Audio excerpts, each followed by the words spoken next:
네, 여러분, 이 강의는 여러분들이 기말고사를 준비하는데 도움이 되고자 만든 강의입니다.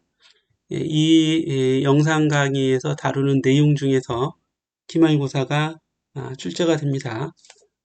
그러니까 이 강의 내용만 잘 알아도 100점을 받을 수는 있습니다. 그러니까 마지막까지 잘 정리해 보시고 공부해 보시기 바랍니다.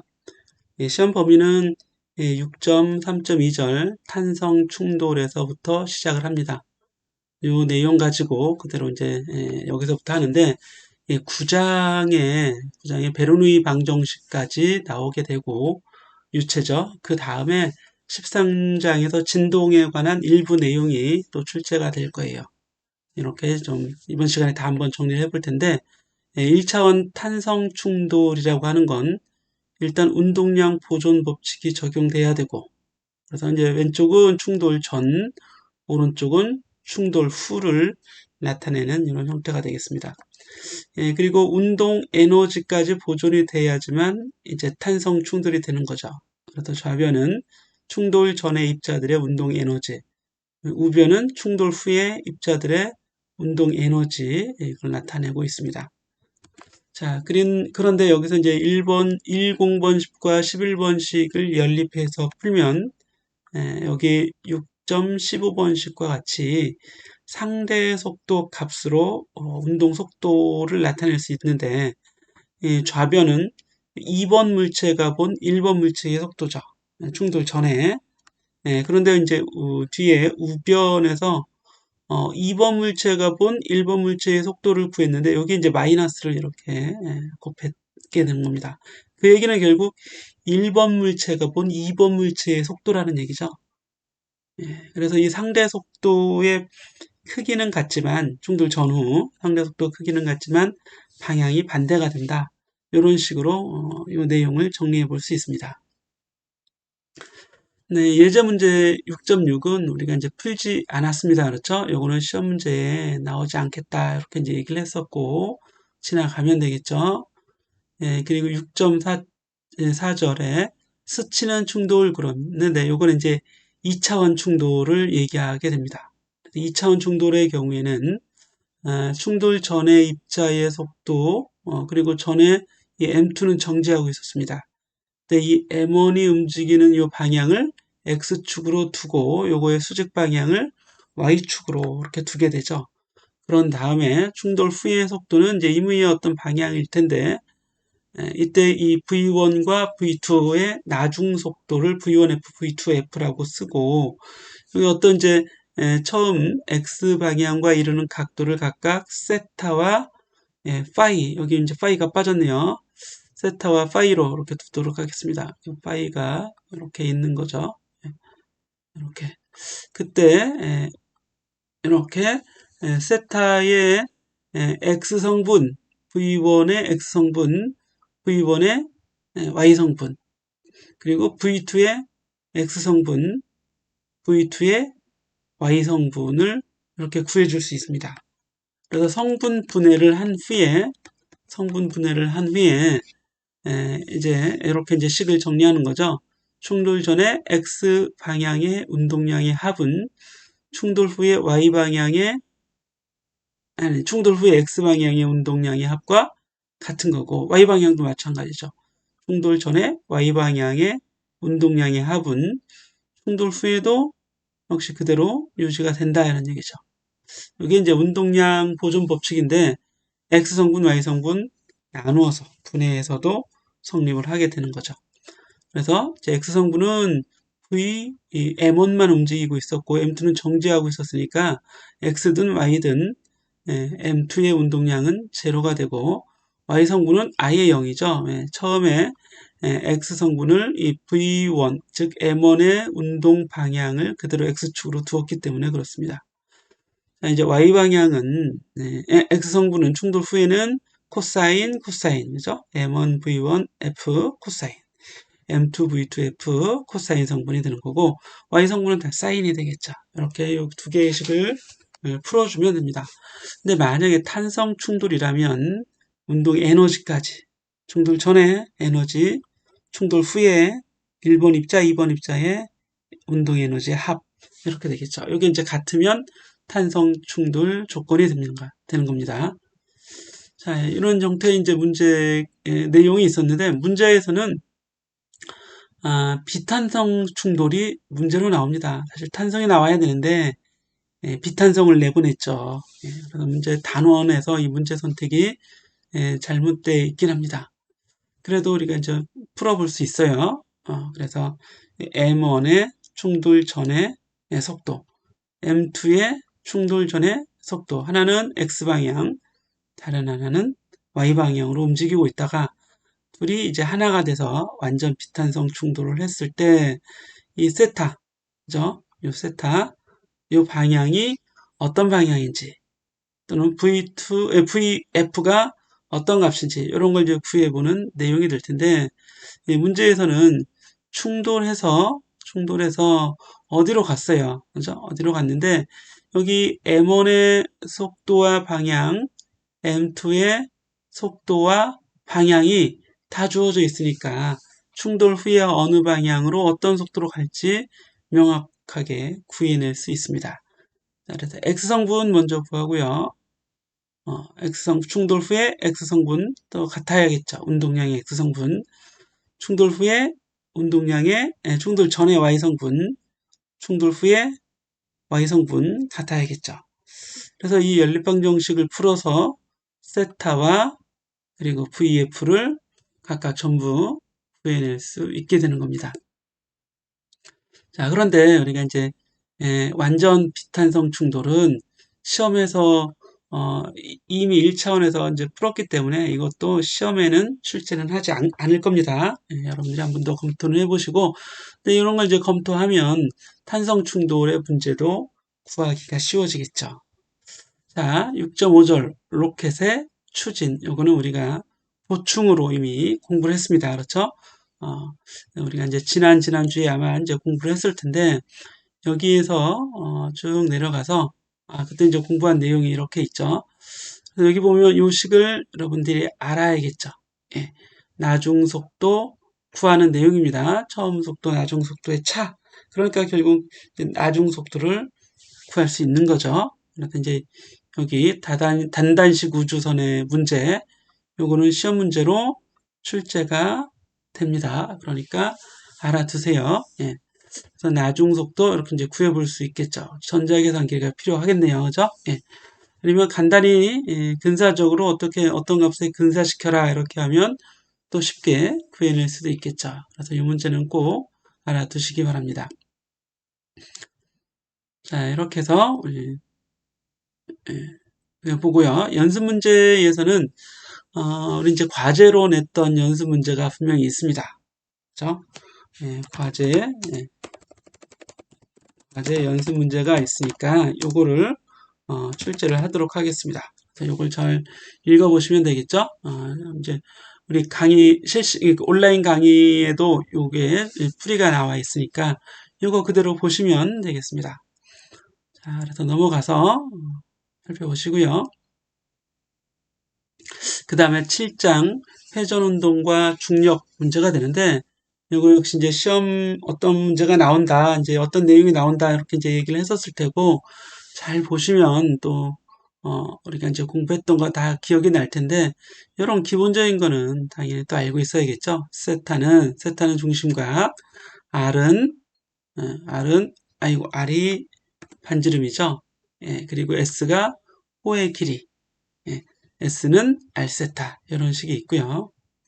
148페이지 가보면 각변이라고 하는 게 뭐였는지, 그렇죠? 각이 얼만큼 변했는가, 단위는 라디안을 쓰게 되죠. A에 있던 입자가 B에 왔어요. 그러면 처음에 각 위치가 세타 I였는데 나중에 각 위치가 세타 F가 됐죠. 그래서 그 차를 구하면 각 변위가 된다, 이런 얘기입니다. 자, 그래서 이미 다 공부했던 내용들일 거고요. 쭉 넘어가서 평균 각속도라고 하는 걸 정의를 하죠. 그리고 순간 각속도. 사실 우리에게는 이 순간 각속도의 개념이 훨씬 더 중요한 겁니다. 자, 그래서 d세타, dt가 됐었죠. d세타, dt. 쭉 넘어가서 헬리콥터에 관한 내용인데 요거는 이제 각속도가 얼마냐, 이걸 좀 구해보라. 그래서 단위 변환에 대한 문제죠. 그래서 요 단위 변환은 이거 자체로만 문제를 내진 않고 다른 문제 안에 들어가서 문제가 출제가 됩니다. 그래서 요거는 출제가 된다고 봐야죠. 헬리콥터 단위 변환 문제로 이런 revolution per minute, RPM이죠. RPM을 RPS, 여기서는 이 RPS라고 하지 않습니다. radian per second로 이렇게 나타나고, RPS 그러면 여기 미니멈만 세컨드로 바꾼 걸 RPS라고 그래요. 지금은 revolution, 즉 회전수는 회전수까지 다 바꿨죠. 라디안으로. 이렇게. 이건 RPS가 아닙니다. 이건 RPS가 아니다. 이렇게 알아두시고. 자, 그 다음에 좀 넘어가 보도록 하겠습니다. 네, 평균 각가속도 알파. 우리 회전에서는 자, 알파. 그리고 순간 각가속도 역시 알파, d 오메가 dt 이렇게 됐던 거고, 단위는 라디안 퍼세크의 제곱으로 공부를 하시면 되겠습니다. 쭉 넘어가서 각가속도가 일정한 회전운동, 즉 알파 값이 일정한 회전운동이니까 이거를 등각 가속도 운동이라고 합니다. 알파가 일정할 때 등각 가속도 운동. 근데 이런 용어는 안 나왔죠. 어쨌든 일정한 각가속도 운동은 우리 일정한 가속도 운동 이런 식을 적용했던 것처럼 속도 대신에 각속도, 그리고 가속도 대신에 각가속도 이렇게 다 집어넣으면 되겠죠. 역시 알파, 오메가, 변위는 각변위 델타, 세타, 그리고 알파, 델타, 세타 이렇게 여러분들이 대입을 해보면 등가속도 운동 문제하고 사실 동일한 문제가 되는 걸 알 수 있습니다. 이거는 꼭 출제가 됩니다. 그래서 예제 7.2번 이런 형태로 출제를 하게 될 겁니다. 교재에 예제 문제가 풀이까지 잘 나와 있습니다. 요거 그리고 이런 거 다 동일한 우리가 이제 내용과 같은 거 다 살펴볼 수 있고, 이런 문제도 똑같이 V제곱, 오메가 제곱, 알파 대신에 A, X 대신에 세타 대입해서 이렇게 이제 라디안 퍼 세컨드 제곱으로 나오는데, 그리고 우리가 델타 세타는 라디안으로 나오는데 요거를 이제 몇 회전했는가 회전수로도 표현할 수 있어야겠죠. 이런 게 단위 변화는 문제 속에 포함이 돼서 출제가 될 겁니다. 다음으로 이제 접선 방향이라고 하는 것과 반지름 방향 또는 구심 방향이라고 하는 것, 그래서 접선 가속도, 구심 가속도 이런 거 우리가 이제 구별하고 관계식 알 수 있어야 됩니다. 그래서 여기 나와 있는 것처럼 우리가 이제 이미 공부를 했었죠. 어떤 속도로 돌고 있는가 그러면 속도는 두 가지가 될 수 있는데요. 여기서 오메가는 R분의 V 하면 이때 V는 바로 접선 속도가 되는 거죠. 이게 이제 각이 변하는 속도이기 때문에, 각이 변한다는 얘기는 접선 방향으로 움직여야 변하는 거지, 여기에 이런 방향으로 움직이거나 이런 방향으로 이제 반지름 성분 또는 지름 방향으로 움직이는 요거는 각을 변화시키는 건 아니잖아요. 그래서 우리가 이제 각을 변화시킨다 그럴 때의 속도는 당연히 접선 속도가 되는 겁니다. 그래서 VT는 R 오메가 이렇게 되겠죠. VT는 R 오메가 또는 그냥 V는 R 오메가 이렇게 여러분들이 기억을 하시면 되고, 구심 속도에 관한 건 우리 여기는 당장은 없는데 구심 가속도가 있었죠. 그리고 이제 접선 가속도 같은 경우는 A는 바로 R알파가 되죠. AT는 R알파. 이렇게 좀 접선 가속도 외워두시고, 컴팩트 디스크에 대한 문제, 앞에서 풀어봤던 문제와 동일한 문제 계속 이어지게 되는 겁니다. 그래서 똑같이 나오잖아요. 이렇게 V는 R오메가, A는 R알파 이런 관계에 있습니다. 이때 접선 속도, 그리고 이 속도는 각 속도죠. 그리고 좌변은 접선 가속도, 우변의 알파는 각 가속도, 그렇죠? 각 가속도 이렇게 됩니다. 이런 관계들 여러분들이 잘 알아두시고 적용하시면 되겠습니까? 네, 다음 문제 이렇게 가보시면 트랙의 길이 그랬는데요. 다 이제 기본적인 문제죠. 네, 첫 번째 한번 풀이해보면 오메가는 R분의 V, V는 R 오메가 이렇게 이제 정리하는 거고요. 똑같죠? V는 R 오메가. 그래서 반지름 또는 중심으로부터의 거리가 다르면 어떤 접선 속도를 가질지. 하지만 다 같이 돌아가면 각 속도는 다 똑같은 거죠. 이렇게. 근데 첫 번째 이 문제는 각속력을 계산해라. 이렇게 이제 다 주어져 있을 때 각속력을 구하라는 얘기입니다. 여기 앞으로 가보시면 거리 2cm인 곳과 5.6cm인 곳에 있을 때 각속력을 구하라. 그래서 오메가는 R분의 V인데 이때 V가 1.3m/s로 도는 거고 이때의 V는 V가 달라진 거죠. V는 같은데 R이 다른 곳에 있다면 이런 얘기죠. 그래서 좀 특이한 문제였습니다. 그렇죠? 자, 이렇게 해서 여러분들이 내용 다 구해보시면 요거는 이제 각속력이 같을 때죠. B번은 각속력이 같을 때 반지름이 다른 곳에서의 접선 속력이 다르게 나오는 걸 알 수 있습니다. 각속력은 같을 때. 그래서 A와 B의 문제가 서로 어떤 반대적인 내용이죠. 이렇게 한번 이 문제도 같이 살펴보시기 바랍니다. 다음 문제 한번 가보는데요. 이번 문제는 이번 내용은 구심 가속도에 관한 얘기죠. 155페이지 A는 R분의 V제곱 이거를 이제 구심 가속도라고 하는데요. 구심 가속도 구하는 방법 이렇게 이제 우리가 작도를 통해서 위에 있는 A번의 이런 그림은 실제 입자의 궤적인데 B번 그림은 속도 벡터를 보여주는 거죠. VI 여기 있죠. 요거 요대로 마이너스 VI로 가져오고 화살표 요거 반대로 해주면 되는 거죠. 이렇게 마이너스 VI로 가져왔어요. 그리고 VF는 그대로 오른쪽 아래를 이렇게 이제 가리키겠죠. 그때 델타 V를 이렇게 이제 벡터를 이용해서 델타 V를 구해줄 수 있는데 요 삼각형하고 요 삼각형은 닮은 꼴 삼각형이 됩니다. 그렇죠? 그래서 여기 요 델타 세타가 얘는 요각이고 얘는 요각이 되는 이등변 삼각형이죠. RR 여기 이제 VF, VI가 크기는 같아요. 그러니까 역시 이등변 삼각형이 되기 때문에 닮은 꼴 요건이 되는 겁니다. 그래서 아래 삼각형에서 V분의 델타 V, 즉 어느 한 V분의 밑변 델타 V는 위에 R분의 델타 S 이렇게 나오겠죠. 그래서 이런 식으로 나와서 이런 식으로부터 우리가 델타 T분의 여기 델타 T분의 델타 V를 구하면 이게 가속도잖아요. 그렇죠? 가속도. 그래서 델타 T의 델타 V, 이게 델타 V를 이 식에서 바로 이제 델타 V를 구하는 거죠. 델타 V를 구한 걸 시간으로 나눠줍니다. 그러면 델타 T분의 델타 세타가 S가 있는데 이게 바로 그냥 V가 또 나오는 거죠. 거리분의 시간분의 변이 또는 거리가 되니까 여기 이제 속도가 됩니다. 그래서 앞에 속도 있는데 속도가 또 나왔으니까 속도의 제곱이 되겠죠. R분의 속도의 제곱. 여기 바로 구심가속도. 그죠? 구심가속도가 되겠죠.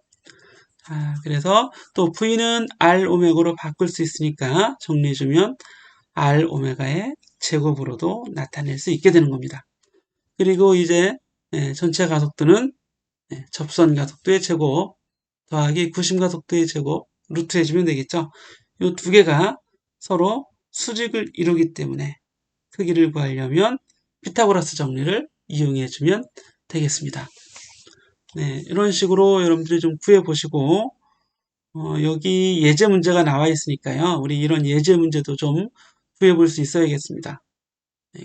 여기를 앞으로 가서 자, 반지름이 400m인 이 자동차가 초속 40m로 5초 동안에 초속 60m의 속력으로 속도를 증가시켰죠. 속력을 증가시켰습니다. 자, 나중 속도 50m/s의 속력을 얻을 때 그래도 중간 정도가 되겠죠. 40에서 60으로 가는 그 중간에 자동차의 부심가속도의 크기 A는 R분의 V제곱 구해주면 되겠고요. 각속도 오메가 값 구해주면 되겠죠. 접선 가속도 AT 그죠? 크기와 전체 가속도의 크기 뭐 우리가 본문에서 공부했던 내용을 그대로 다 적용해 볼 수 있습니다. 이거 시험 문제로 역시 출제가 될 수 있습니다. 잘 보시고 여기 처음에 구심가속도니까 R분의 V제곱 구해주면 되겠죠. R분의 여기 있네요. R분의 V제곱 넣어서 구해주면 값이 나오게 됩니다. 그래서 6.25m/s 제곱. 각 속도를 구하는 게 이렇게 있는데 속도가 나와 있으면 오메가는 R분의 V가 되겠죠. 그래서 0.125 라디안 퍼 세컨드가 나오게 되는 거고 접선 가속도 AT는 이게 이제 시간의 5초 동안의 속력이 이렇게 변하잖아요. 그럼 이 시간에 대한 이 속력 변화가 바로 접선 가속도를 만들게 되는 겁니다. 그래서 델타 T 5분의 속력 변화. 그래서 4m/s의 제곱이 AT가 됩니다. 그렇죠? 그런데 그 다음 문제는 전체 가속도 구하는 거니까 이제 AT 구하고 AC 구했으니까 전체 가속도 구해줄 수 있겠죠. 그래서 루트 AT의 제곱 더하기 AC의 제곱 했더니 A가 구해지게 됩니다. 그래서 이렇게 이제 이 문제도 정리를 해 보겠습니다. 다음에는 등속 원운동에서 뉴턴의 제2법칙 이렇게 되는데요. F는 ma가 되는데 우리 구심가속도를 일으키는 힘 그래서 요거 ma 중에서도 ac 구심가속도에 관련된 힘이 되겠습니다. 이 내용을 보면 자 FC는 MAC가 되죠. 그래서 A는 바로 하였죠. R분의 V제곱 넣어주면 이 힘을 구심력이라고 합니다. 구심가속도를 만드는 힘, 그래서 구심력이라고 공부했었죠. 쭉 넘어가서요. 158페이지 구심력의 방향은 V의 중심을 향하게 되는 거고 이걸 이제 책에는 마이너스라고 썼는데 굳이 마이너스라고 쓸 필요가 없습니다. 그러지 마시고 이제 이 교재에서는 바깥쪽을 플러스 방향이라고 하자면 구심력은 당연히 안쪽 방향일 테니까 마이너스를 붙여주려고 할 텐데 그렇게 생각하진 말자 그랬습니다. 여러 가지 따지면 우리가 복잡해지니까요. 그렇죠? 그래서 이 문제에서는 어떤 안전벨트 착용에 관련된 문제죠. 마찰력을 계산하라. 그래서 이 회전하고 있는 자동차의 정지 마찰력이 구심력 역할을 하게 되는 겁니다. 그래서 최대 정지 마찰력이 최대 구심력이 되겠죠. 그래서 정지 마찰력의 최대값을 구했을 때의 그 속도, 그거에 해당하는 속도가 최대 회전 속도가 되겠습니다. 그래서 이렇게 이제 마이너스 이런 거 생각하지 말라 그랬죠. 생각하지 말고 그냥 수직력을 먼저 구하면 이 그림에서 보시면 수직력은 중력하고 같겠죠. 그래서 이걸 알아야지만 수직력을 알아야지만 최대 정지 마찰력을 구해낼 수 있습니다. FS는 맥시멈은 US 곱하기 N이었죠. 이렇게 US mg가 되는 겁니다. 교재에서 보시면 여기 둘 다 플러스라고 생각하면 돼요. 그래서 m은 약분되겠죠. m 약분돼서 US를 구하면 RG분의 V의 제곱 50m인 트랙에서 초속 13.4m로 최대한 달릴 수 있다면 물론 더 빨리 달리면 이제 트랙을 이탈하게 되겠죠. 반지름이 달라지게 될 겁니다. 그래서 이렇게 0.366이 구해지게 된다는 얘기예요. 자, 예제 7.7번 데이토나 국제자동차 경주장 이 문제는 이제 분해를 해야 되는 거죠. 그래서 이 n을 수직 방향과 수평 방향으로 분해합니다. 그러면 수평 방향의 힘이 n 사인 세타가 되고 수직 방향의 힘은 n 코사인 세타하고 mg하고 평형을 이룰 테니까 n 코사인 세타가 mg랑 같아진다 그랬습니다. 그래서 요거에 관련된 식이 오른쪽에 이렇게 나오게 되죠. 자, 그래서 구심력은 바로 여기 n 사인 세타가 구심력 역할을 하게 되는데 플러스 마이너스 이런 거 고려하지 말고 그대로 생각하면 됩니다. 즉 원의 중심 방향을 아예 플러스라고 부르는 게 좋아요. 그러면 MAC, MAC 당연히 되겠죠. 이렇게 되고, 그래서 구심 가속도를 구해보면 이런 값이 나오게 되는 겁니다. 이때 여기 집어넣어서 FC가 N 사인 세타가 되는데 여기 N 코사인 세타하고 mg랑 같다는 식에 의해서 자, 여기 N 코사인 세타는 N mg 사인 세타 이렇게 나오겠죠. 요게 이런 관계가 있는 거죠. 다시 한번 n을 구했네요. 그렇죠? n이 코사인 세타분의 mg가 되니까 요 식에서 요걸 n에 이렇게 대입해 본 거죠. 그래서 이제 이런 식이 나왔던 거고 요게 이제 구심력이 되는 겁니다. mg 탄젠트 세타가 구심력이 돼서 AC는 즉 구심 가속도는 G 탄젠트 세타가 되는 걸 알 수 있어요. 그래서 얼마큼 휘어졌는가를 보면 구심력이 얼마나 큰지 알 수 있다는 얘기인데 세타가 커질수록 당연히 이 수평 방향 구심력이 증가하게 되겠죠. 그래서 구심 가속도까지 구해볼 수 있었습니다. 자, 이렇게 해보는 겁니다. 이 문제도 같이 풀어주셔야 되겠습니다. 이렇게 하고 예제 7.7 넘어갔고요. 예제 7.8 그러면서 문제가 많이 나온다 그래서요. 구심력 문제가 교재에 많이 나오게 됩니다. 그래서 이것도 R분의 mv제곱 그렇죠? 구심력이 되는 거죠.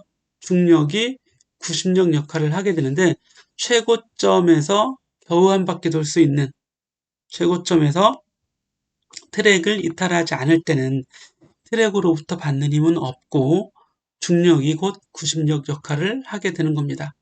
그래서 여기 그림에 보시면 이렇게 이미 다 해봤었죠. 그림에 보게 되면 이건 안 지워지네요. 우리가 이미 수업 시간에 했던 건 지워지지가 않습니다. 잘 됐죠? 여러분들 더 복습도 할 수 있으니까 어차피 교재는 깨끗하게 되어 있겠죠. 이렇게 해서 최저점에서는 중력이죠. 최저점에서는 어떤 힘이 작용해요? 위로 이렇게 미는 힘은 뭐가 있을까요? 이런 힘. 위로 미는 힘. 그리고 아래로 당기는 중력 이렇게 있겠죠.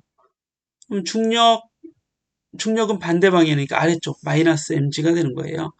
그래서 이 위쪽으로 가는 비행기에 걸리는 이 양력이라고 해야 되나요? 이걸 이제 구해볼 수 있겠고요. 이 문제에서는 어떻게 돼요?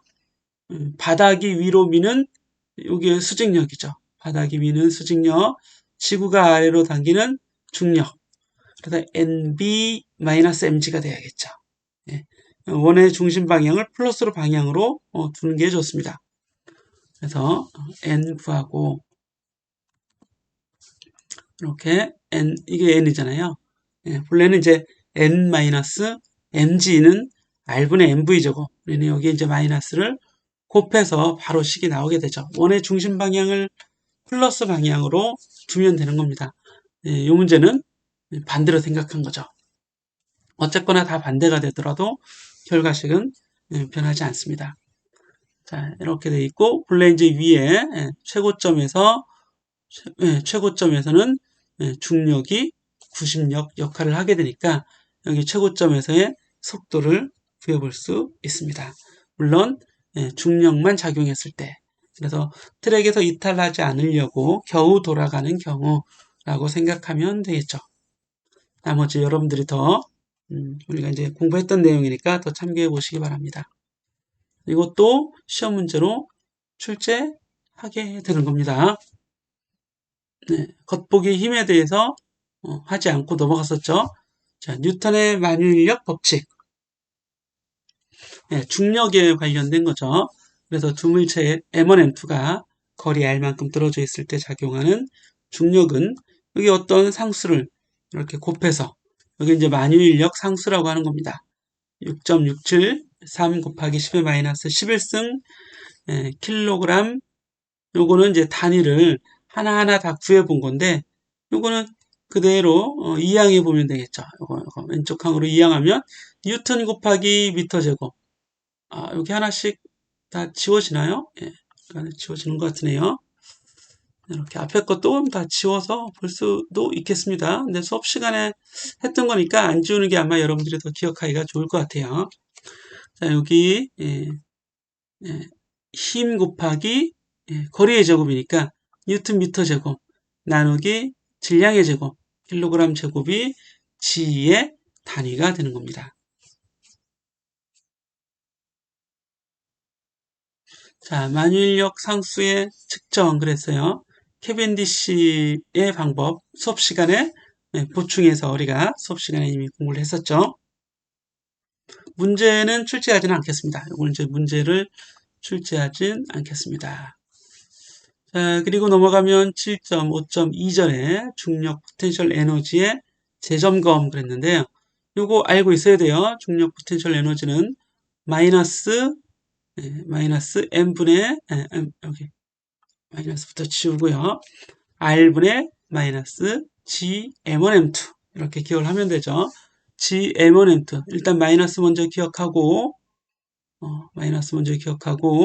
r의 제곱이 아니라 r분의 gm1 m2 이렇게 구해주시면 되는데 힘하고 힘 중력하고는 제곱이 안 들어가는 거, 제곱이 아니라 r로 나눠진다는 거, 그리고 포텐셜 에너지에서는 마이너스가 무조건 붙는다는 거, 이거 좀 잘 알아두세요. 자, 예제 7.10번 지구 근처의 소행성 문제. 요거는 수업 시간에는 하지 않았습니다. 그렇죠? 네, 하지 않고 지나가도록 하죠. 그러면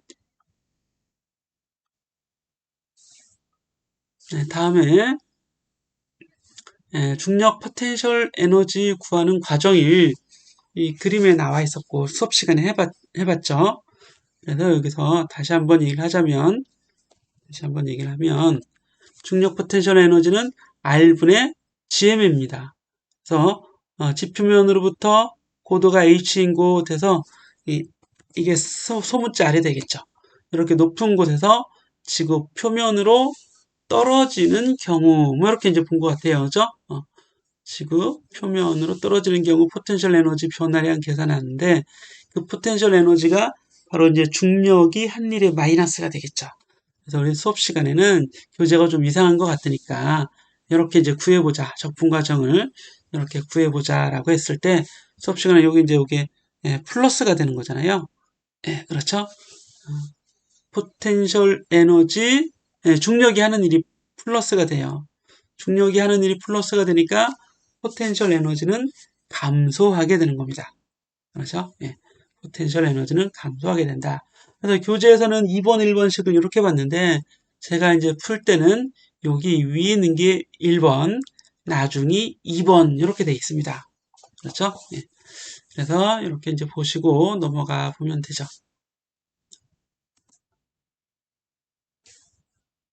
자, 7.5.3절 탈출 속력입니다. 탈출 속력도 우리가 이제 공부를 했었어요.